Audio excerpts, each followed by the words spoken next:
Welcome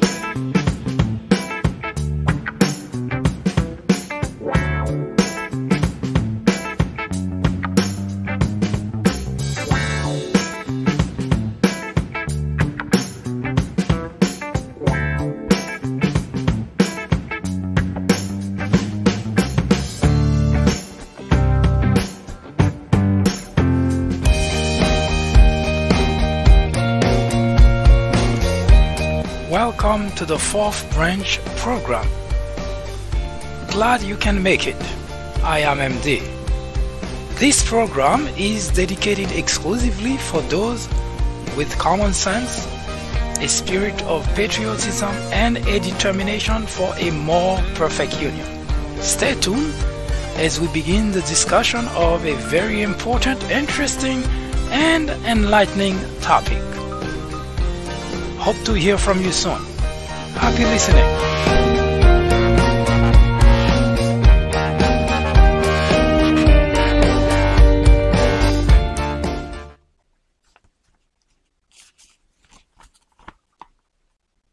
Franklin Delano Roosevelt, who is the 34th President of the United States, said, "We must especially beware of that small group of selfish men who would clip the wings of the American eagle in order to feather their own nest."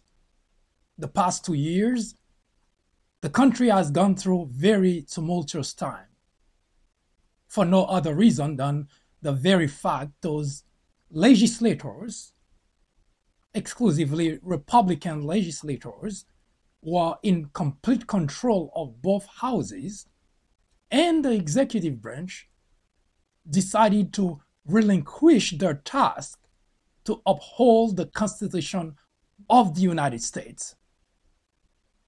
We have gone through those times not because there is no guardrail, but because those whose job is to watch over the country decided instead to help destroy it. The 2018 midterm election, there is a glimmer of hope, as mentioned by Abraham Lincoln, who said, "You can fool all the people some of the time, some of the people all the time, but you cannot fool all the people all the time." Ignorance is the biggest threat to any democracy. It is, however, the ignorance of the ignorance which represents the greatest danger to society. It is what turns an ignorant man into a lunatic. Thus lies the danger, the peril even of a man, a community, a state, a country, yes, even a society. John F. Kennedy, the 35th President of the United States, said that the ignorance of one voter in a democracy impairs the security of us all. Indeed, it does.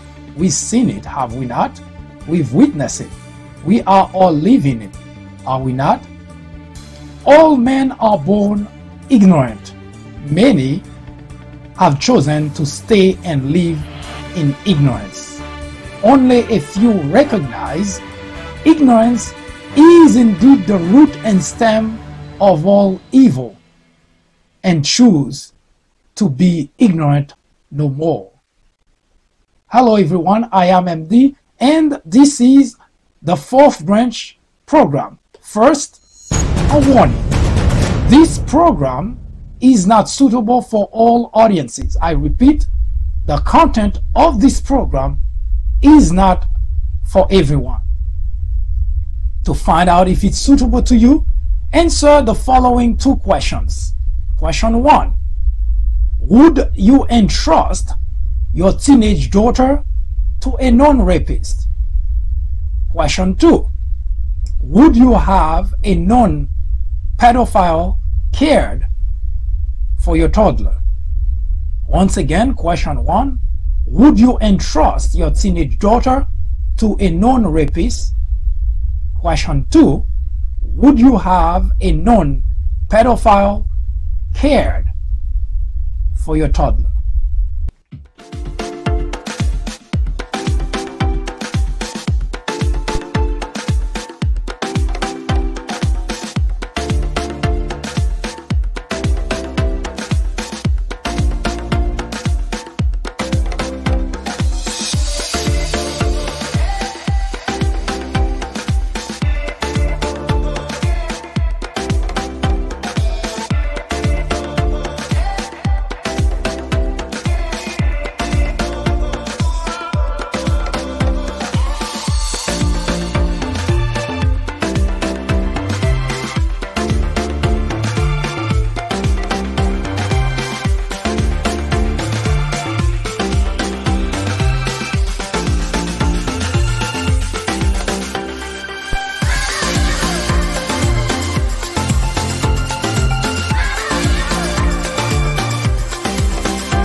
Your time is up, obviously.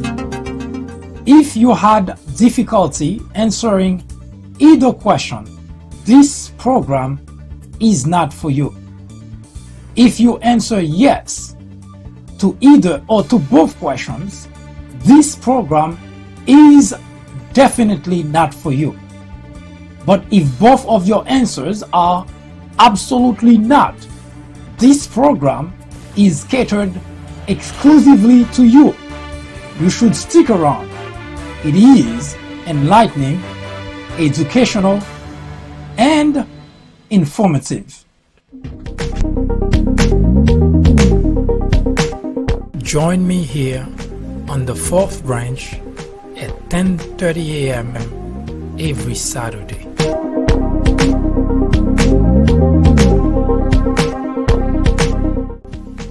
And every weekday at 2 p.m.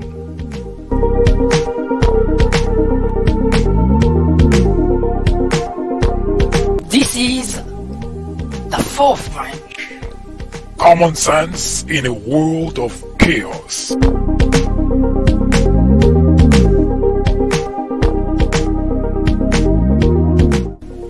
This program will resume in just a moment.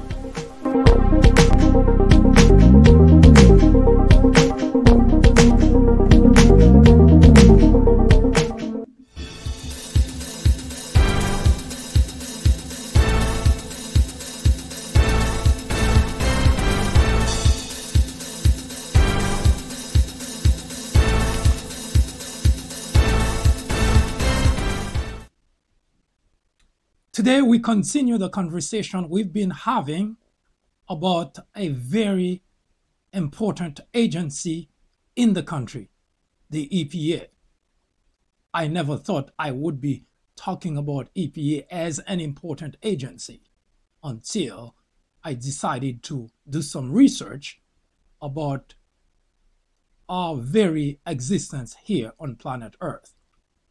The EPA was founded in 1970 by none other than Richard Nixon. Yes, the Richard Nixon was impeached at a time when the country is going through a tumultuous time, at a time when the Republican Party as a whole, both the legislative branch and the executive branch, prove beyond any reasonable doubt that their concerns, their priorities are not the country.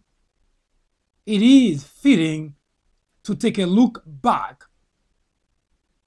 40 plus years to see how things have been. But most importantly, to take a look at a very important topic, the environment. In 1970, there were a lot of concern about the environment. In fact, there was someone very special. That's Carson, Rachel Carson, who wrote a lot about that very aspect. She was a marine biologist, and she was very concerned about all the pesticides, all the debris that were being thrown into the environment, and was concerned enough to bring that to the attention of the President of the United States. The difference, as you might imagine, is the fact that then we had an administration who had concern for the country. We had an administration whose priority were actually the well-being of the constituent.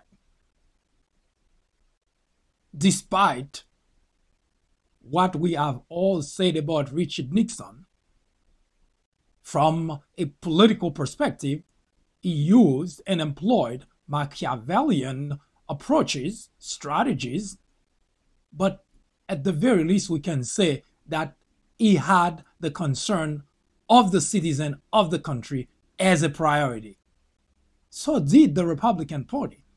Just to give you an idea, when the Richard Nixon administration realized that that was something to take care of, the concern that the citizen at that time had, which means the environment was being polluted. The administration was so concerned about that Richard Nixon decided to have a number of steps. More specifically, they call it the 37-point message that he had to send to the House and to the Senate in order to pass legislation which would help to protect the environment. Now, I'm not going to go through the whole 37-point messages, but let me point out a few extremely important and critical aspects of those 37-point message and give you an understanding as to how far the country has fallen in terms of priorities. The Nixon administration requested $4 billion for the improvement of water treatment. We'll come back to that. They asked for Congress and the Senate to pass a national air quality standard to put some guideline in place, and also to lower the motor vehicle emissions.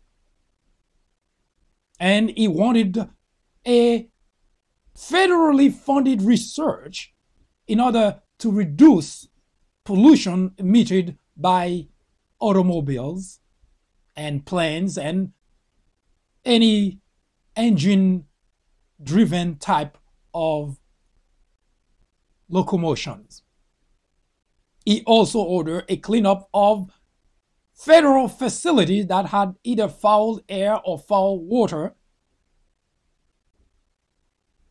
And he also had what we would call a national contingency plan to treat oil spill. That happened in 1970.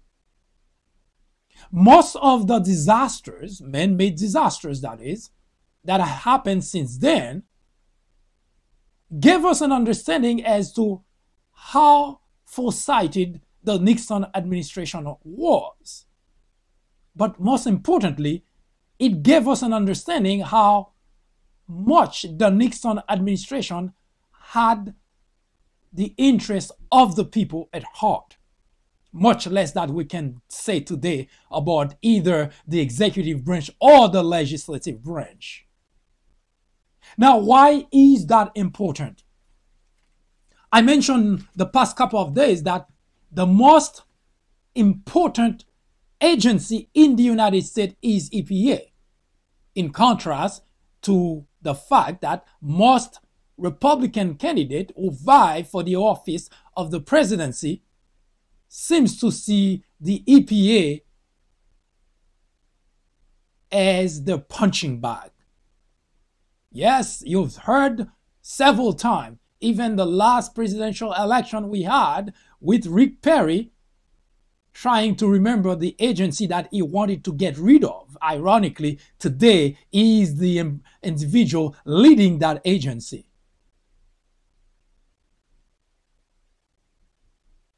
Ironic, isn't it? In any case, most presidential candidates want to get away with E.P.A. And the reason they give sometimes is laughable, it's sad, but most importantly, it shows a high degree of ignorance on the part of someone who wants to become the top leader of the nation, mind you, of the world as well. It is sad because today we have sitting in the Oval Office one of the least competent individuals the country has had. But more to the point, the E.P.A. happens to be the most important agency in the nation because we, as members of the man species, of the human species, mankind, rely a great deal on the environment being able to sustain our own existence. Put differently, if the environment is no longer sustainable, if the environment can no longer accommodate us, human, we will cease to exist.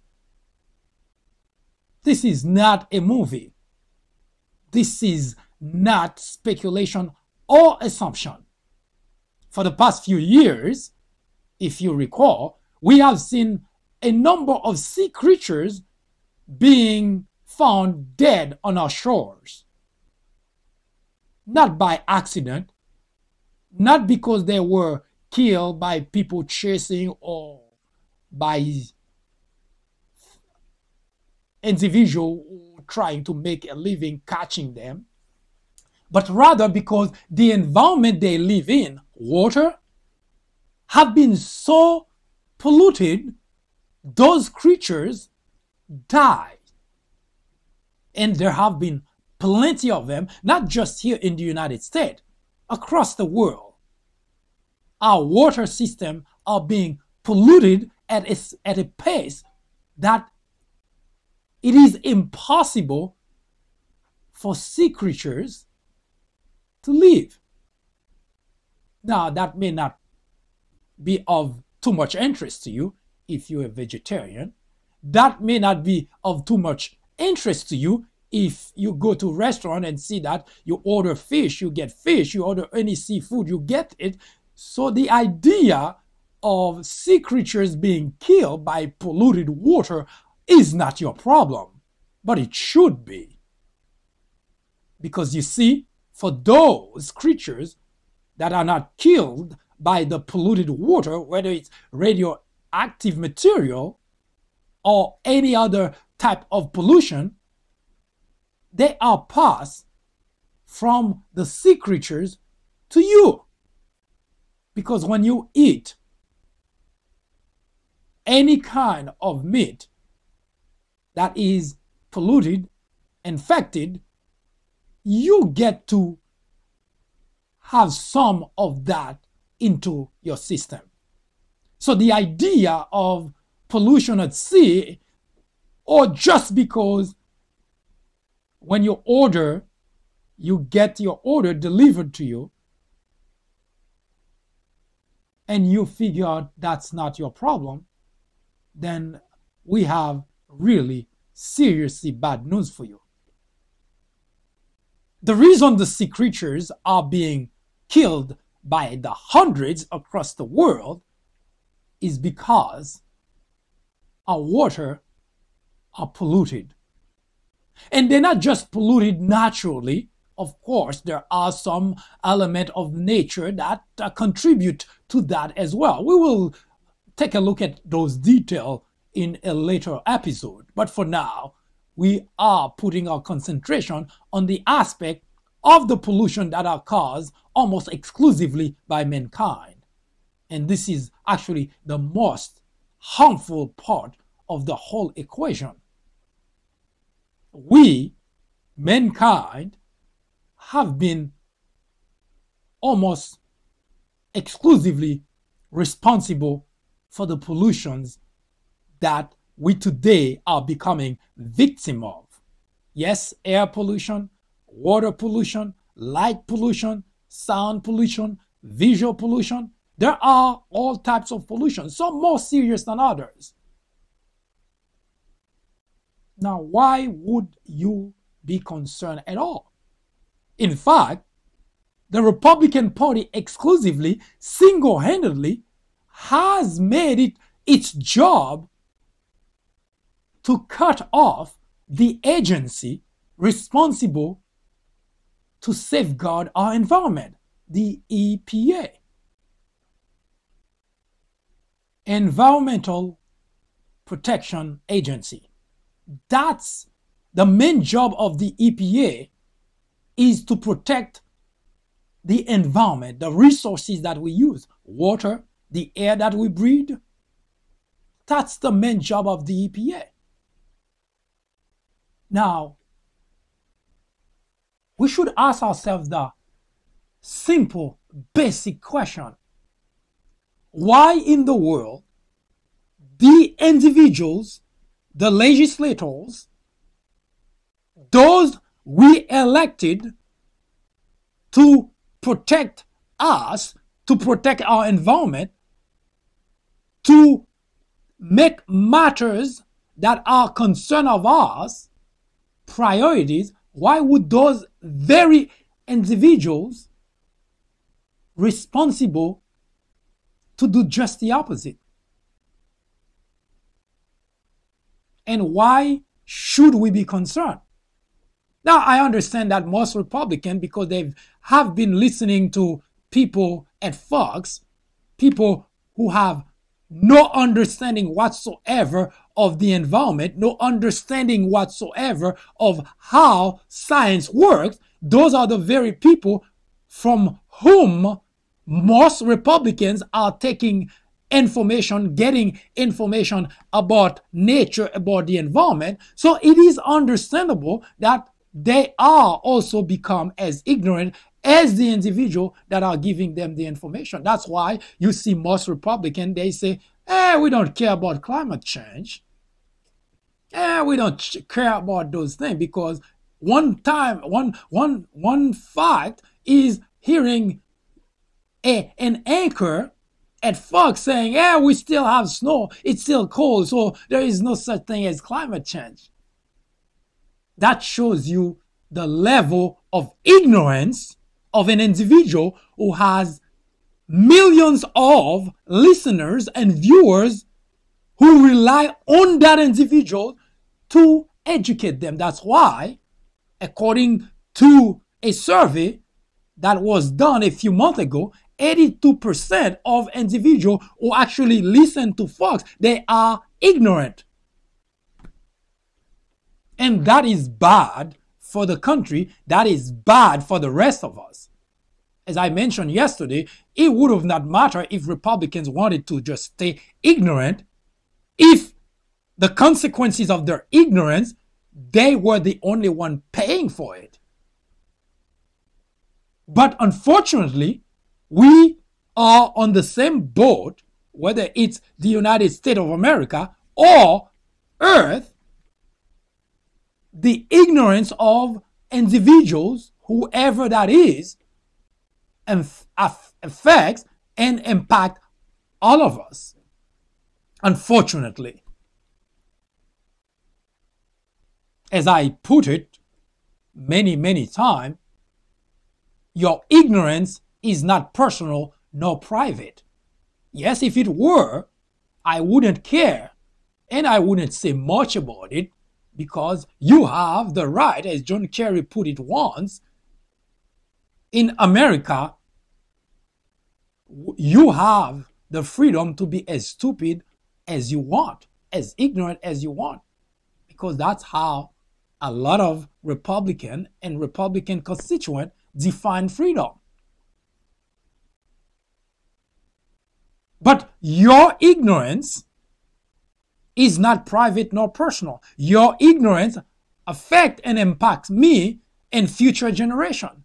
That's the only reason I care much about actually telling you that you are being misled by other ignorant individuals. It's like a blind leading the blind, as the Bible says. Now back to EPA. The reason EPA is the most important agency in the United States is because the primary role of the EPA is to protect the environment. And our environment needs protection. It needs protection from us, the kind of thing that we do, the act that we do that damage the environment. But companies, we humans, we do that on a small scale.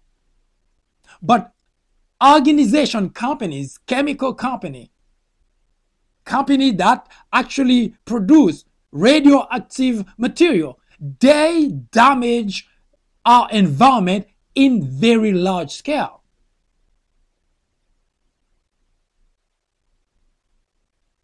Now, you may not see the consequences of it just yet, but as I've been using as an important example of the consequences of a particular action, we found out today that people who live close electrical grid, who spend a number of years in that environment, are very prone to develop cancer. It's not something that happened overnight. It's something that happened over a period of time. But nevertheless, at some point in their lives, they are going to suffer of cancer, which will eventually kill them.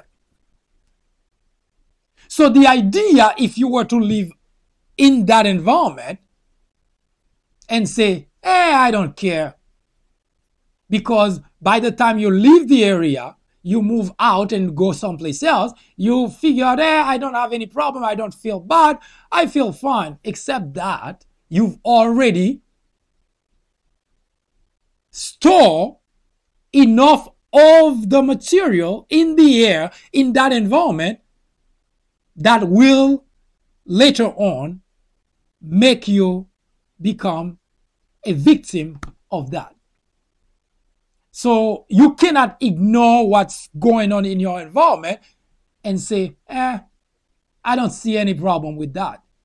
Because whether it's you or your children or your grandchildren, but the consequences of being exposed to an environment that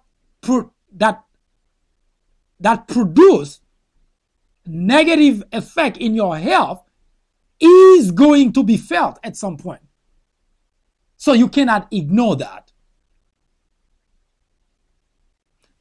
Fortunately, we have an agency whose job is to minimize those type of problems or remove them. But there is one small problem. The Republican legislators in Washington, Republican pundit, those in leadership role, exclusively Republicans, they have been on a campaign to prevent the agency from doing the job for which it was created.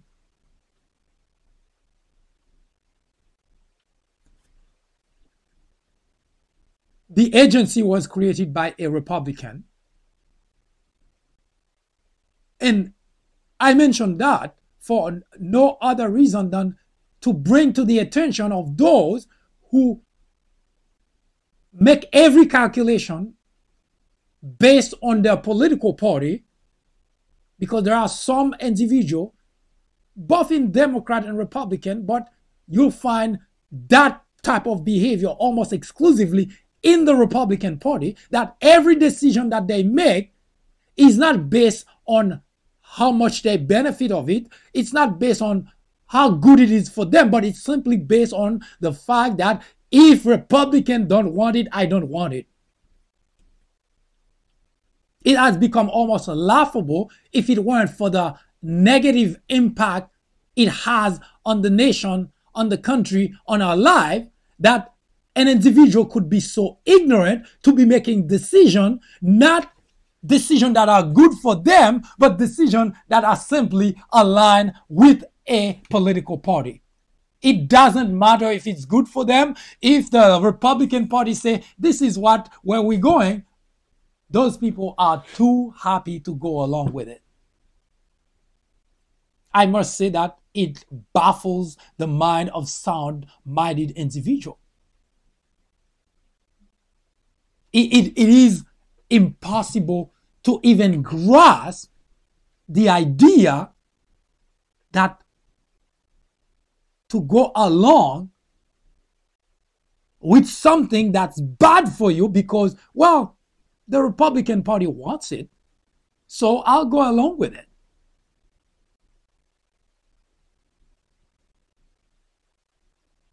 That is mind-boggling, and it's just, there is no way to explain that logically because there is no logic to it. I'll give you a simple example. I'm not here to talk about anything other than the environment, but it is important to make the point that I'm not just making a statement in the void. When the Healthcare Act was brought to the table, most Republicans oppose it for no reason other than Republican legislators in Washington, the pundit, radio, TV, and the big donors, those who gave money to Republican legislators so that they can get reelected and reelected, they oppose that. And all of a sudden, you have all the Republican constituents go against the Healthcare Act, aka Obamacare. What was wrong with it? If you ask, they don't know. They can only recite to you what they've been hearing from the Republican legislators and pundits. It's a death panel. That was en vogue. That's the way they were against it. Well, it's going to cost jobs. How so? Well, nobody could explain it except that, well, it's going to cost jobs. It's bad for the country. Well, why is it bad for the country? Well, you don't have to know. We just say it's bad for the country. So just go along with that. And they brought a number of those ridiculous reasons, and the Republican constituent went along with that. Now, we know that's the case because today, those same people that were so against it for all those reasons now are so for it because, oh, gee, it is great. It's good to have some kind of protection for pre-existing condition. Nothing has changed about the Healthcare Act. It has always been that. But it's now that they're finding that out. So Republicans in general have that kind of rationale that's very difficult to explain logically because they just go along with what the party says. So we are at an impasse when we talk about the environment because their action, the Republican legislature action, the Trump administration action with the EPA happened to impact me, this generation, future generation. Now, when we return after Thanksgiving tomorrow, which, by the way, we will not be broadcasting tomorrow, but we will return on Friday, in which we will start showing you the detail of the different aspect of what pollution can do or has been doing to our environment. And if the EPA doesn't reverse course, we, mankind, will pay a stiff price for that. Now, those sea creatures, whether it's fish, whales, that we have been finding dead on our shores, as I mentioned earlier, it's because of pollution. They live in the water, so they get the bulk of it because this is their habitat, the water. So that gives you a sense what those type of pollution are doing to the sea creatures. How long do you think before we humans start also falling dead all over the place? This is not by accident. It's okay. Well, it's just a few sea creatures. Actually, it's been quite a few along the way. Hundreds of them just found dead on the shores across the world. And if you can extrapolate and fast forward to the future, you will notice that if that trend continues, there will not be any more sea creatures. And in the process that we are eating some of that, we too will start dropping dead all over the place. Not just because of eating sea creatures, because you can say, well, I'll stop eating sea creatures. I'll stop feeding on those sea creatures that are polluted. But it's not just the sea creatures. Now, the only reason we're able to see that so clearly is because, as I mentioned, they live in the water. They have no other alternative. They live in the water. And since the water are polluted, the water is polluted really at a pace that those sea creatures are not able to sustain life.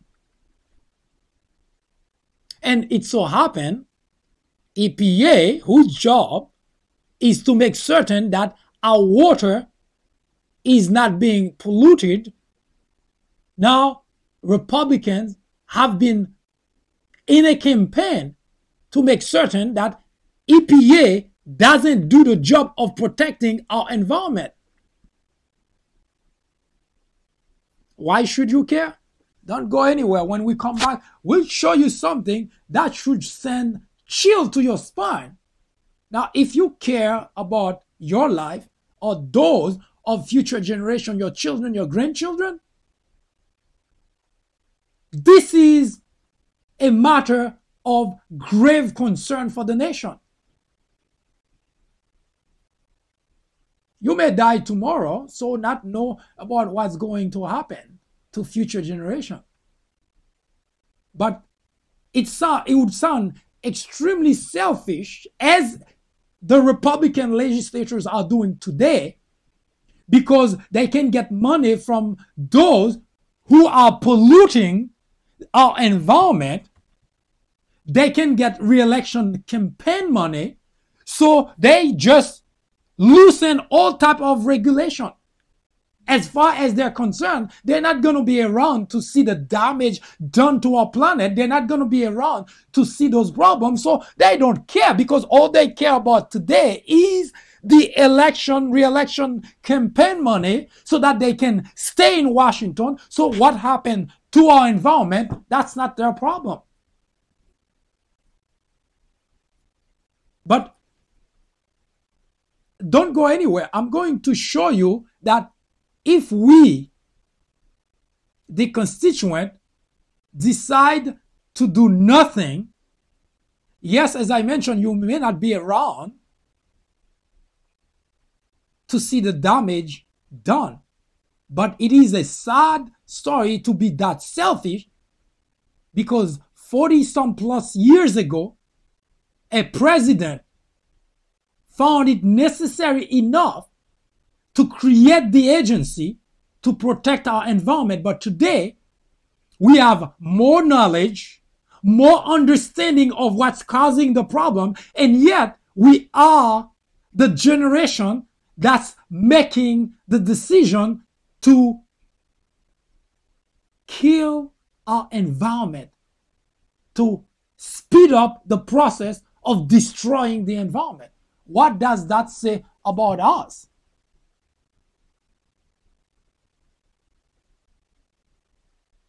I'll be right back.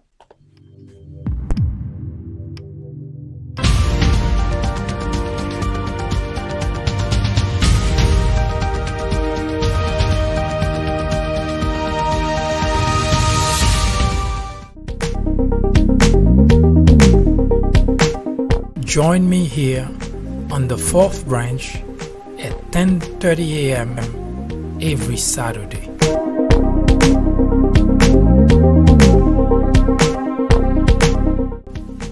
And every weekday at 2 p.m.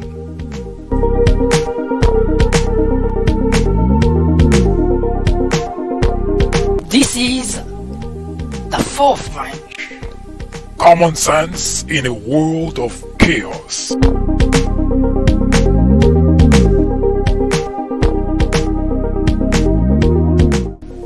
This program will resume in just a moment.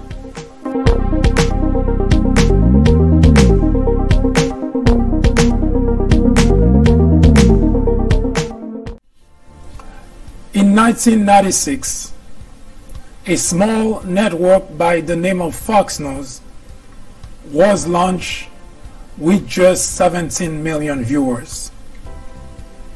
Today, with over 100 million people watching regularly, Fox has become the greatest threat to our democracy, constantly bombarding the airwaves with false information, distortion of facts, and outright lies, presenting to its audience as news. Fox has created an army of blissful ignorance. According to a recent survey, 82% of Fox viewers are ignorant of facts and the truth. To keep millions of people in ignorance not only prevents democracy from flourishing, but it also clears the path to authoritarianism, to dictatorship. Martin Luther King Jr. said, "Nothing in all the world is more dangerous than sincere ignorance and conscientious stupidity." Let me finish by saying that democracy cannot survive in an environment where truth and facts do not matter. At Fox, truth and facts do not matter. Indeed, democracy in America is in jeopardy. It is a crisis the country can no longer ignore.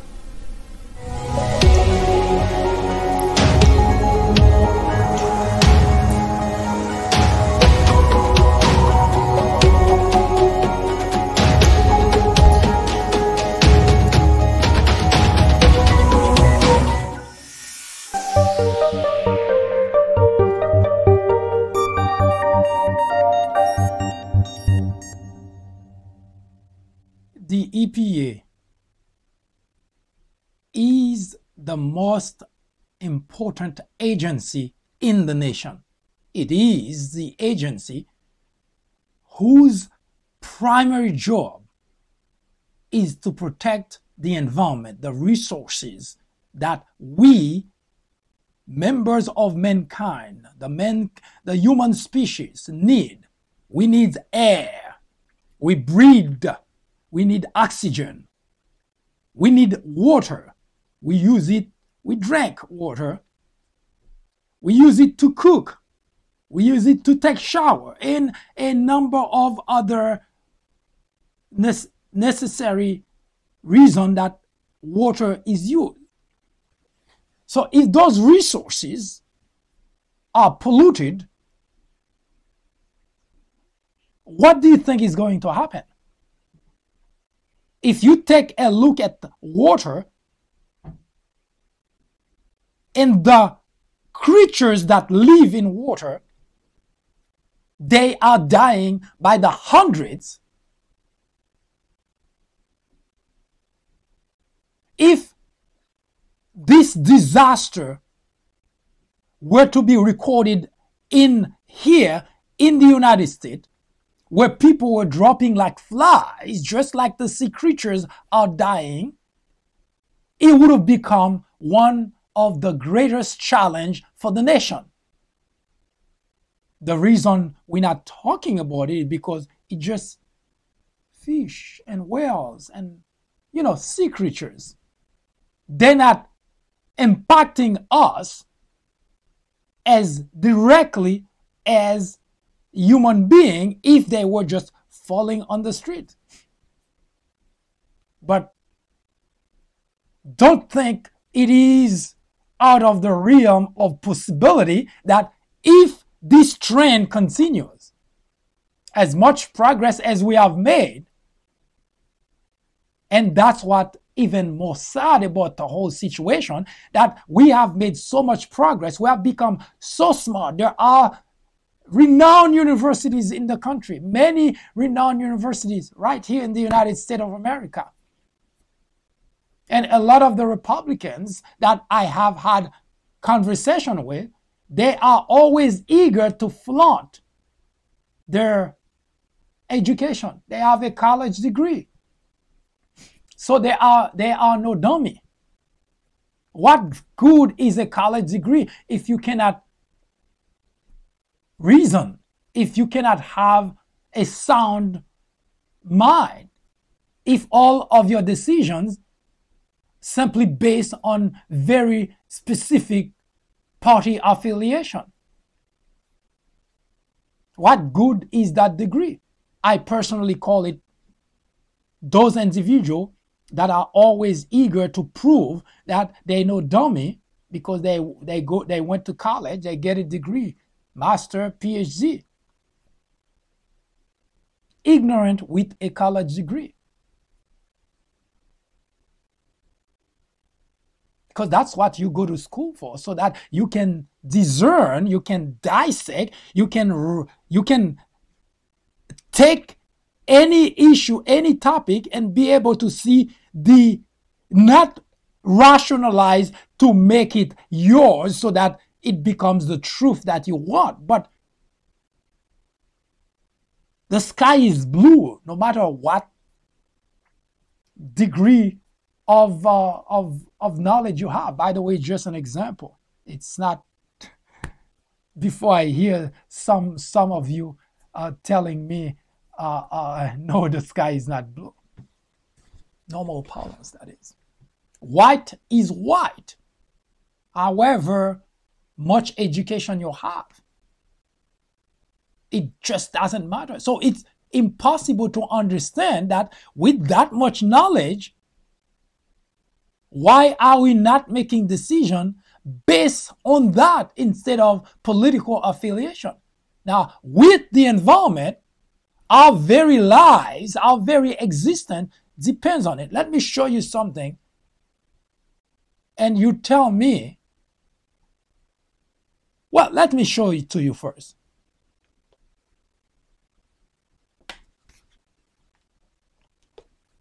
I guess. Now, what you're looking at is the amount of pollution that's being spewed in the air. That's being spewed in the air. on a regular basis.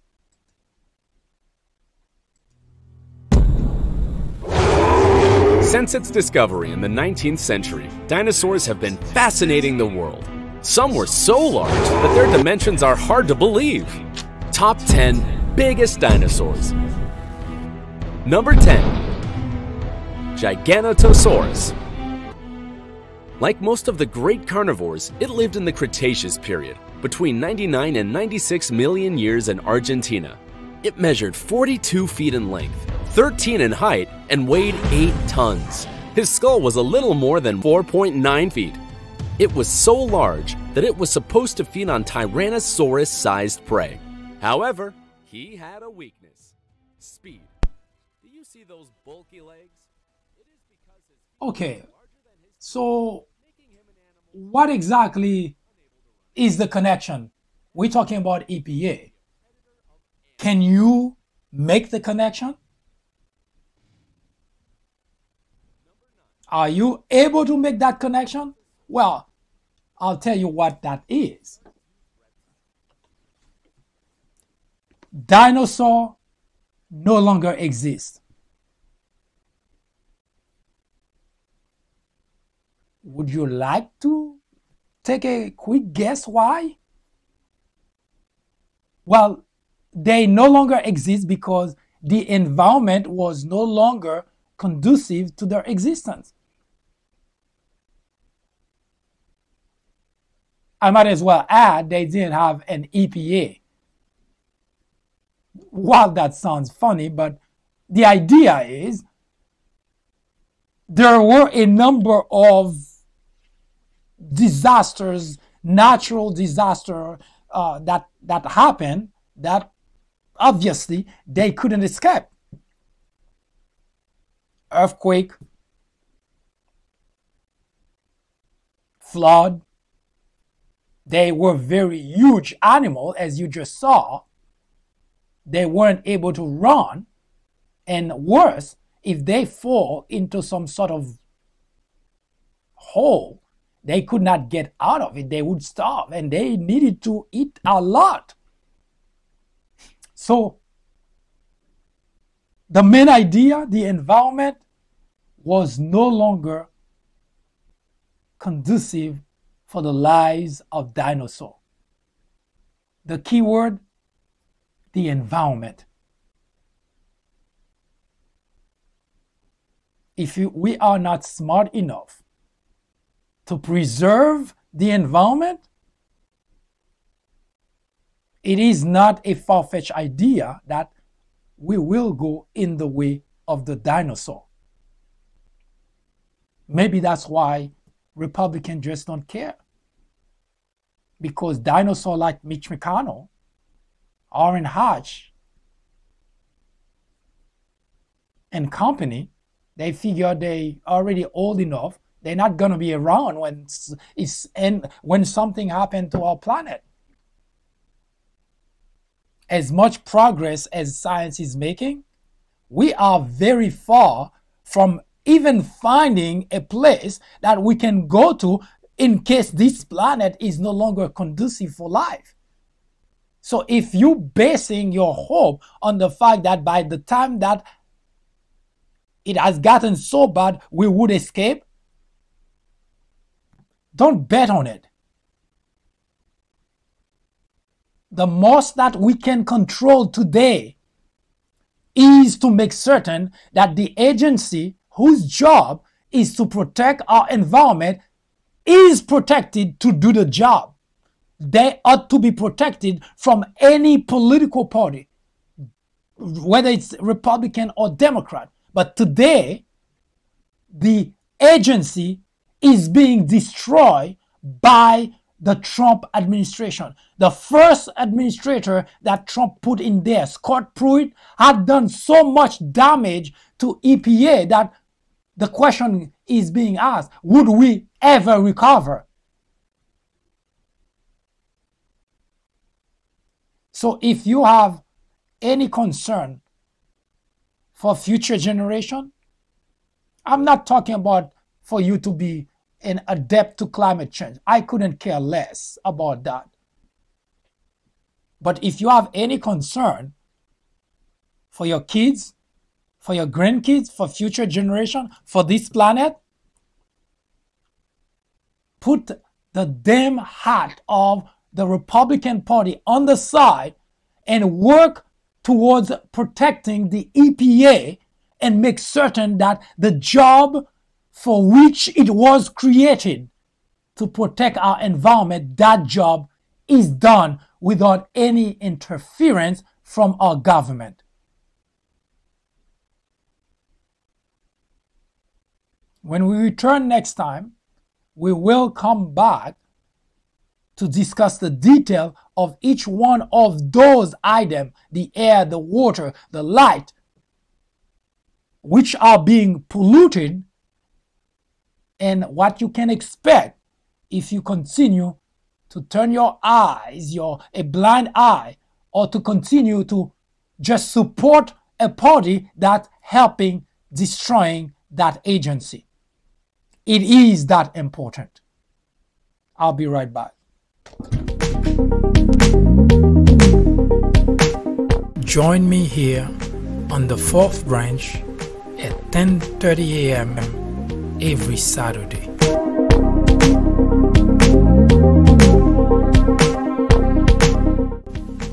And every weekday at 2 p.m.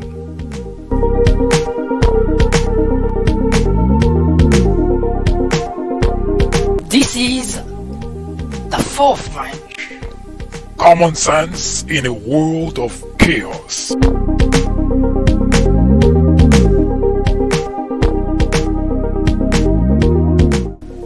This program will resume in just a moment.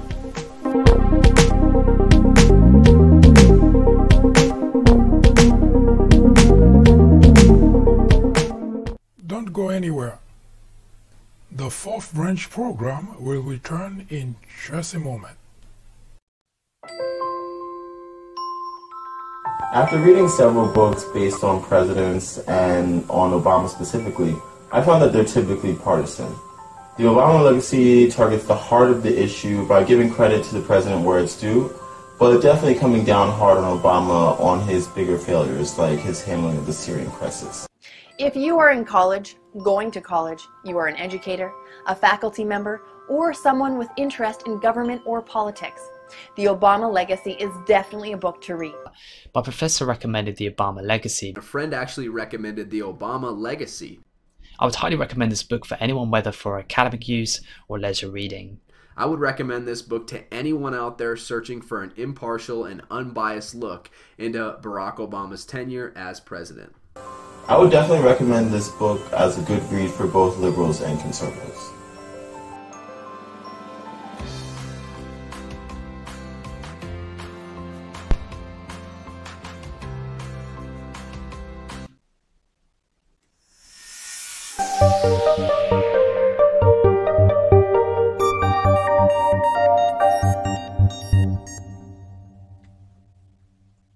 Blessed be the man who doesn't walk in the counsel of the wicked, nor sit in the company of mockers.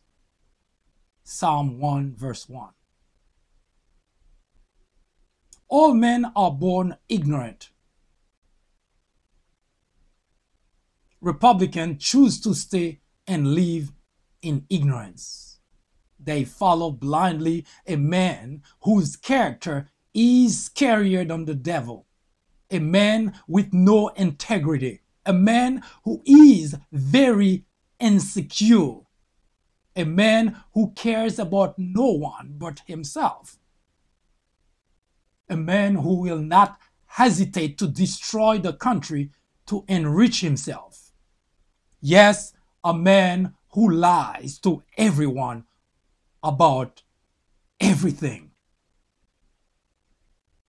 You see, the United States of America is not divided between Democrats and Republicans. No, it is not.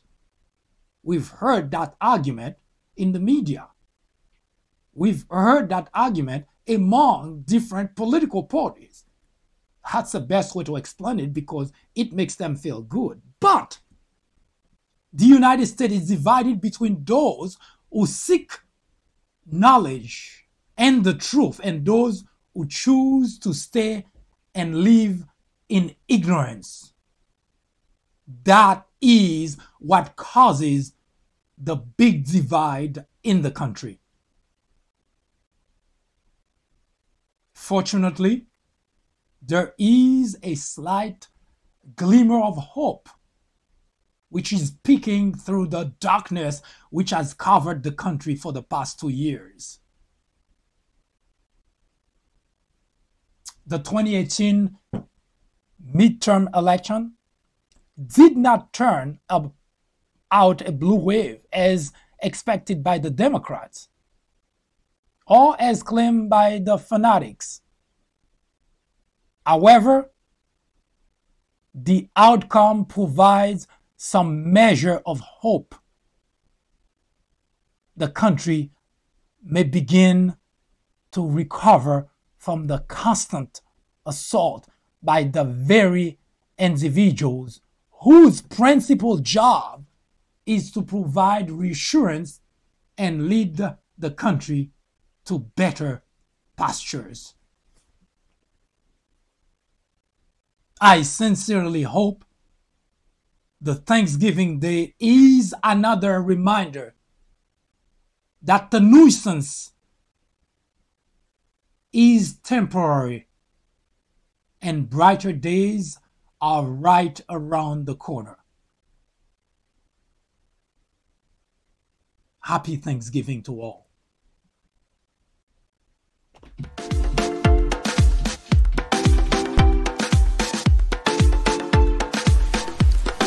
The Fourth Branch Podcast is brought to you in collaboration with the People Branch publication, which can be found on the People Branch website, located at peoplebranch.org. That's peoplebranch.org. That's peoplebranch.org website, in which you will find a number of very interesting articles.